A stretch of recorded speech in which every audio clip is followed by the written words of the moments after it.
Assalamu alaikum wa rahmatullahi wa barakatuhu.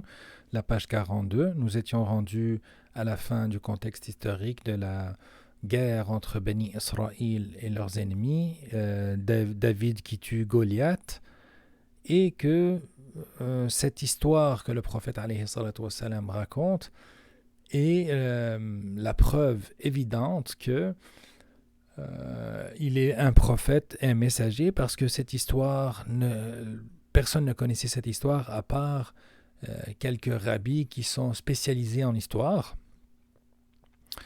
Aujourd'hui, on continue avec un nouveau contexte. La lecture.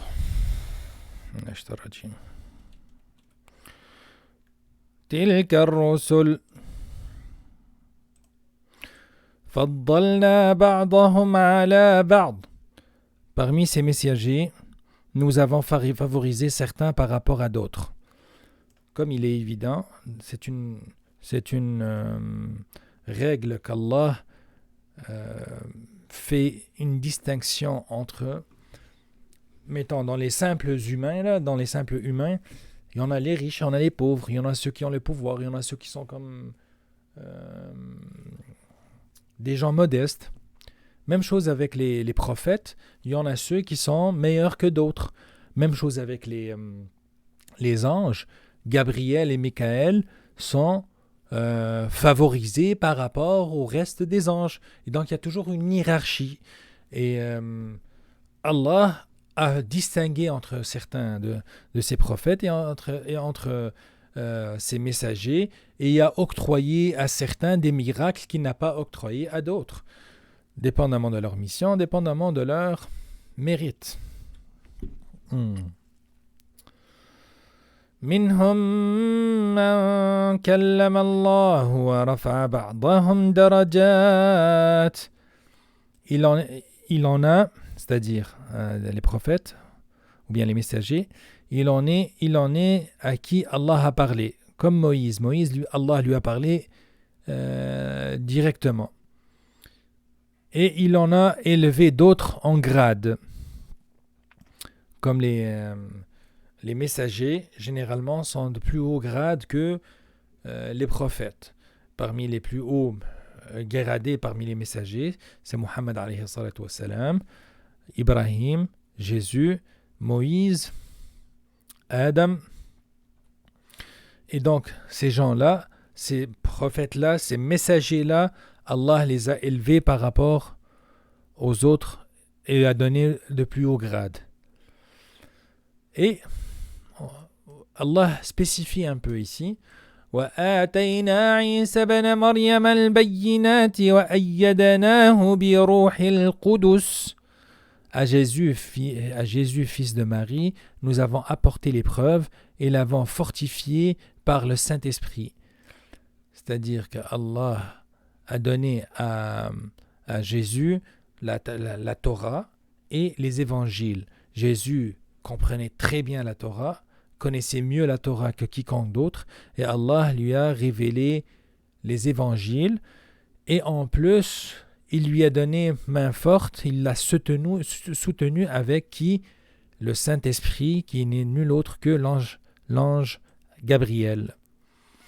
ولو شاء الله ما اقتتل الذين من بعدهم من بعد ما جاءتهم البينات ولكن اختلفوا. Et si Allah avait voulu, les gens qui viennent après eux ne se seraient pas entretués, après que les preuves leur furent venues. Mais ils se sont opposés. Ou bien on peut traduire ça comme ils ont eu des opinions divergentes. Ils se sont divergés, si on peut dire ça. Les uns restèrent croyants, فَمِنْهُمْ مَنْ آمَنَ, certains ont cru, وَمِنْهُمْ مَنْ كَفَرَ, les autres furent infidèles, les autres ont mécru.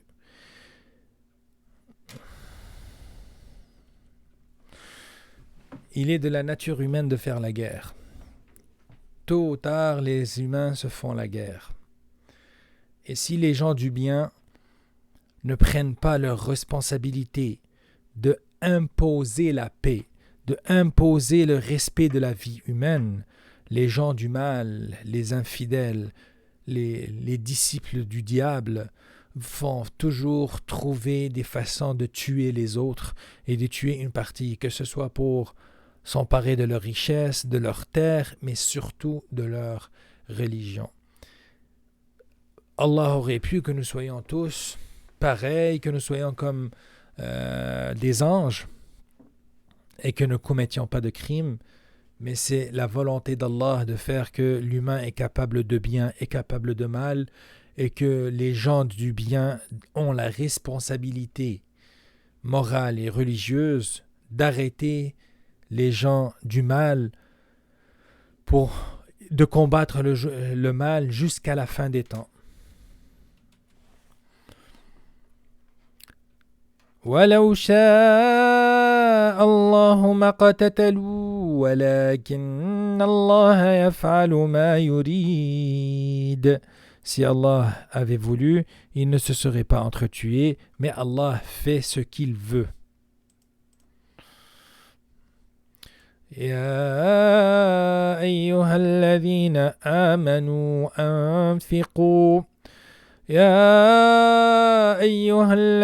آمنوا أنفقوا مما رزقناكم من قبل أن يأتي يوم لا بيع فيه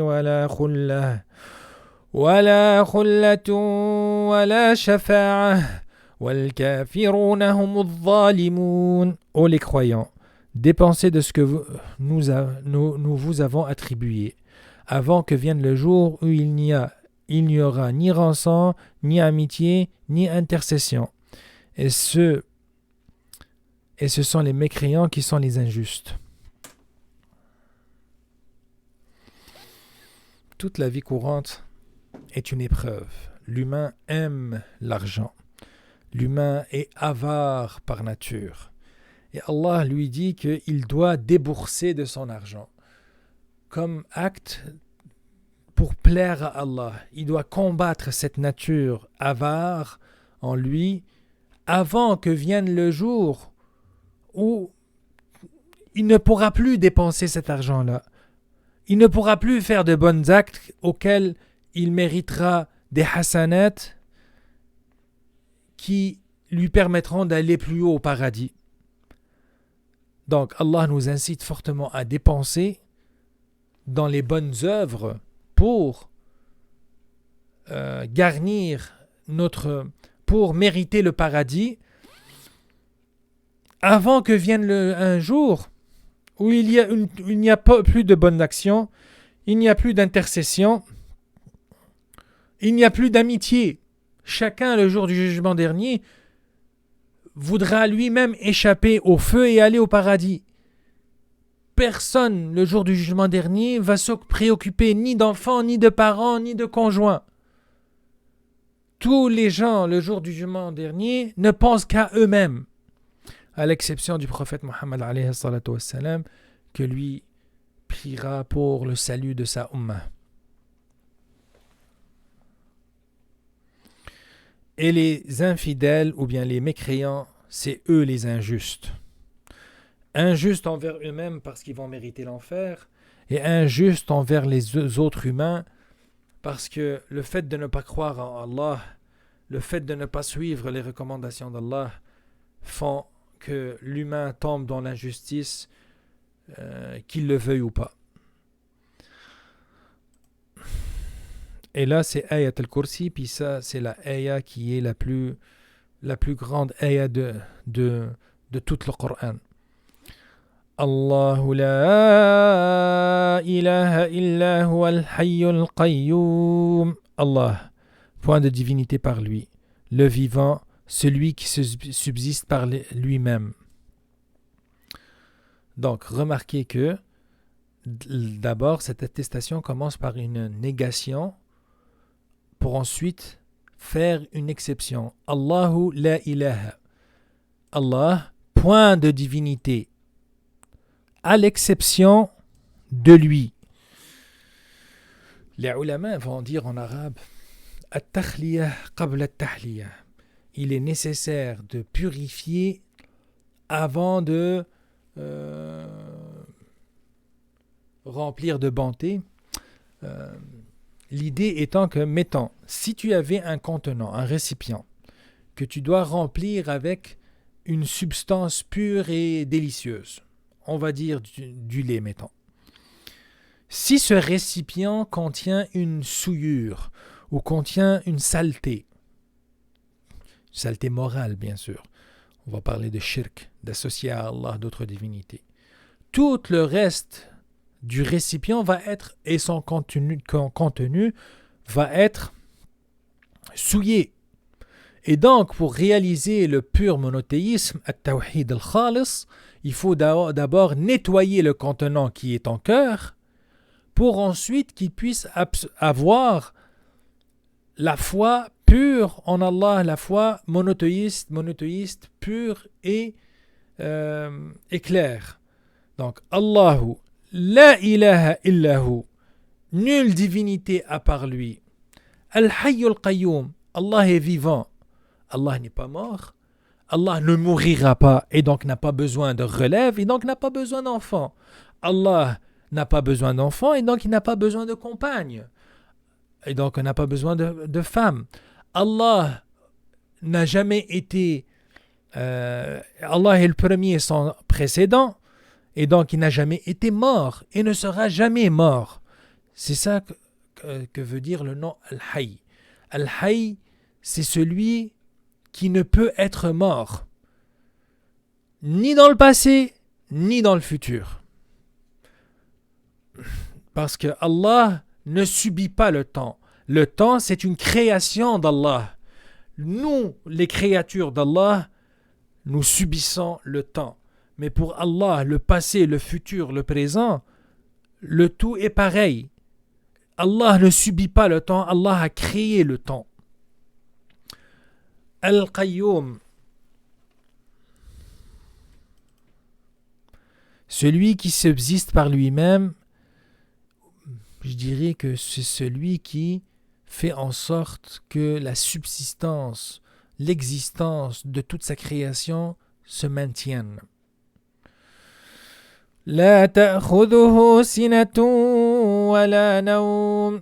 Comme il est Qayyum et qu'il fait que l'existence se tienne et que tout marche dans un système très bien organisé et bien équilibré, tout ce travail-là ne lui donne pas de fatigue.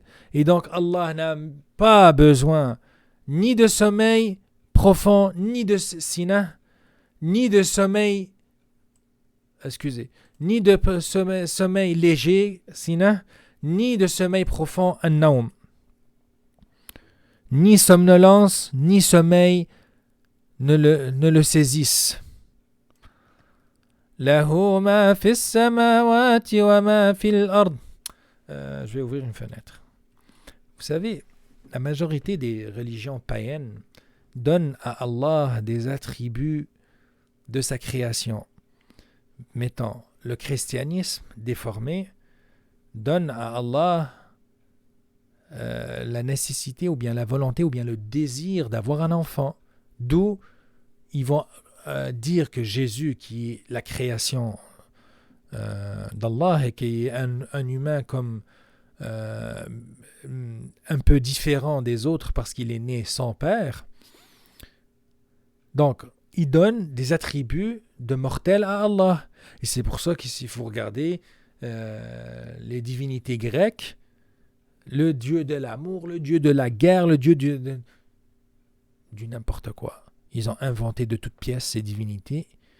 Mais Allah n'a pas ces attributs-là, n'a pas ces nécessités-là, n'a pas ces besoins-là. Et donc Allah n'a pas besoin, comme nous, lorsqu'on nous sommes fatigués, de dormir, n'a pas besoin de somnoler lorsque la journée est longue et la besogne est forte et le travail a été dur. Il n'y a pas de somnolence et Allah ne boit pas de café. Et donc, Allah nous apprend que les attributs qu'on associe à sa création ne s'applique pas à lui. Lahu ma fis samawati wa ma fil ard.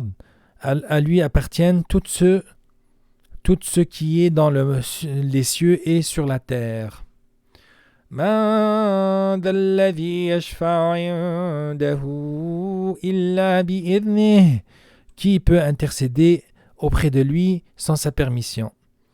L'intercession, qu'est-ce que l'intercession? Dans le hadith du prophète alayhi salatu wassalam, le jour du jugement dernier, le prophète alayhi salatu wassalam va venir intercéder en faveur de certains musulmans qui ont commis des grands péchés et que ces péchés-là leur valent une punition en enfer. Si ce ne serait que par l'intercession du prophète alayhi salatu wassalam, ils iront en enfer momentanément, pendant une période, comme une sentence à purger.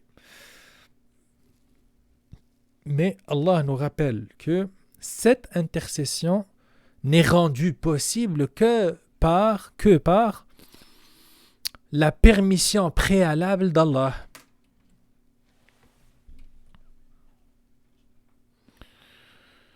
Qui peut intercéder auprès de lui sans sa permission? وَلَا يَعْلَمُ مَا بَيْنَ أَيْدِيهِمْ وَمَا خَلْفَهُمْ. Il connaît leur passé et leur futur. وَلَا يُحِيطُونَ بِشَيْءٍ مِّنْ عِلْمِهِ إِلَّا بِمَا شَاءَ. Et de sa science, il n'embrasse que ce qu'il veut. Bon, ça veut dire que toute la science, que toute la création, c'est-à-dire que toutes les créatures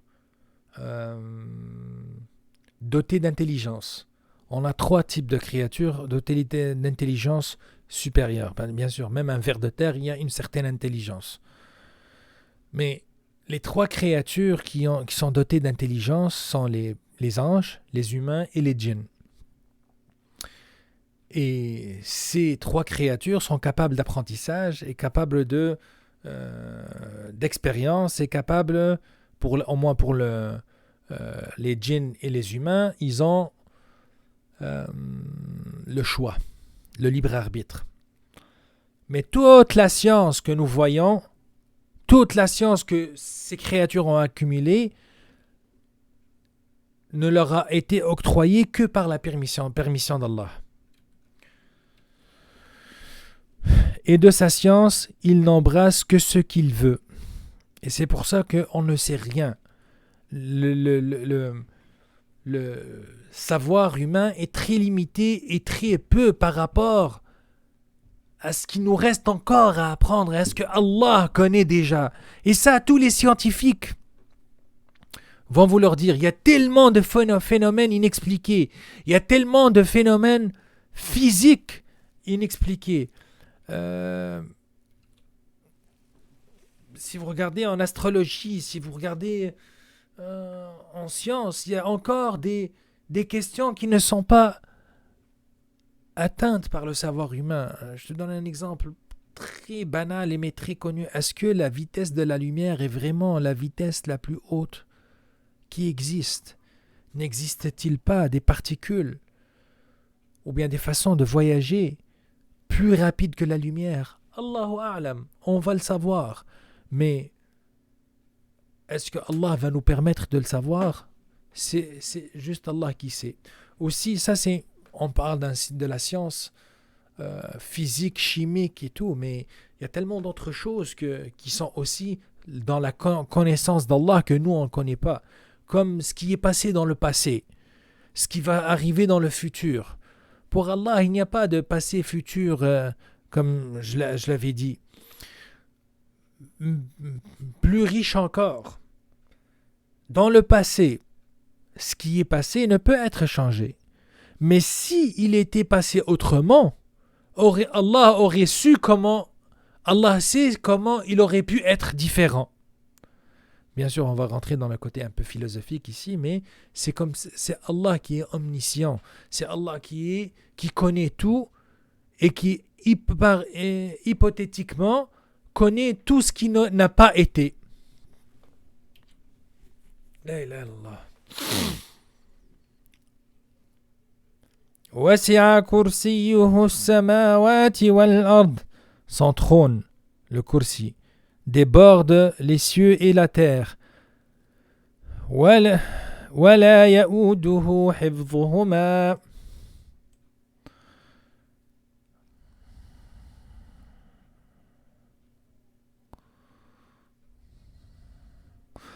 Son trône kursi déborde les cieux et la terre. Dans la garde ne lui coûte aucune peine. وَلَا يَؤُودُهُ, ne le fatigue pas.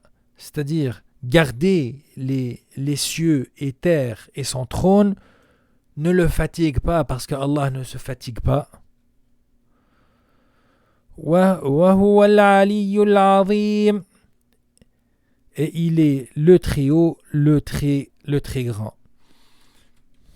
Bien sûr, ce verset ne fait pas l'unanimité des mufassirin, mais il y a plusieurs divergences dans ce tafsir par rapport au trône.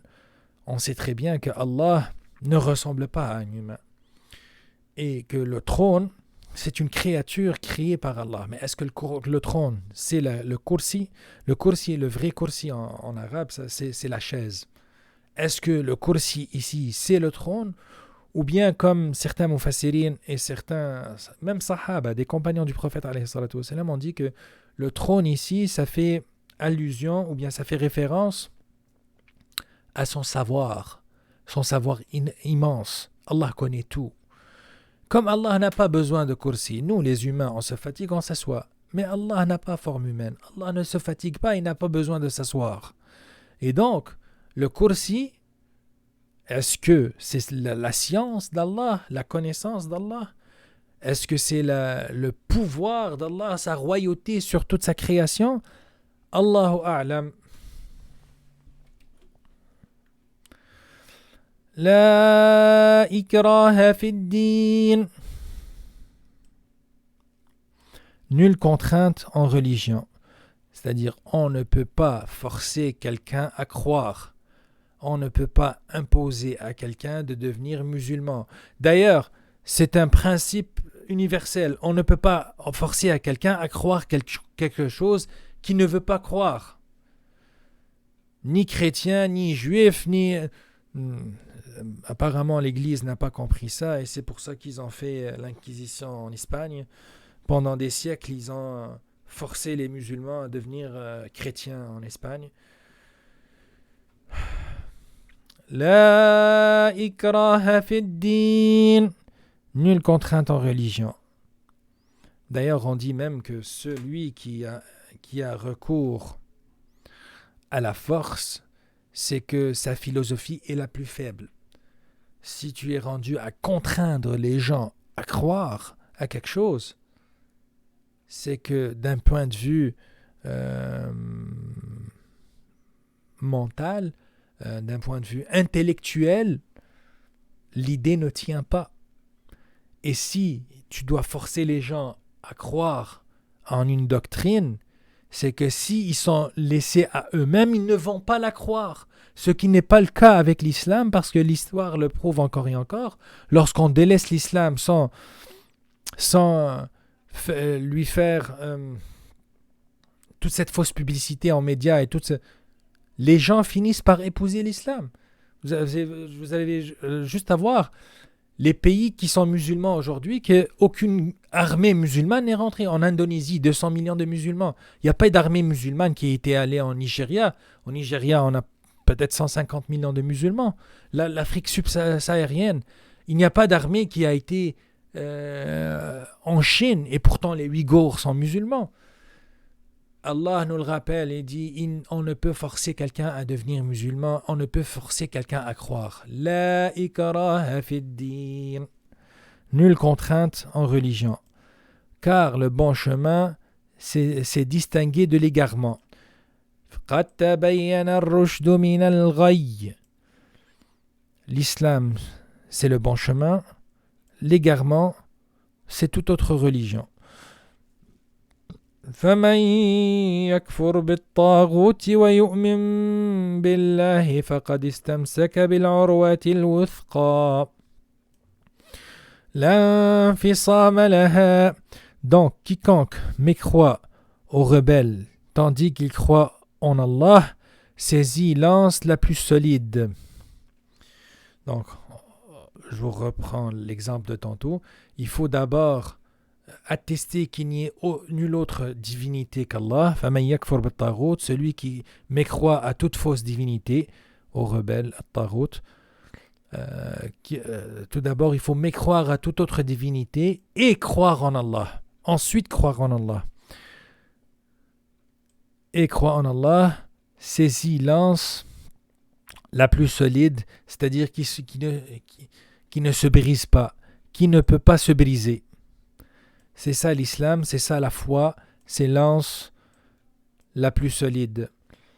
Wallahu sami'un alim. Et Allah est audient et omniscient.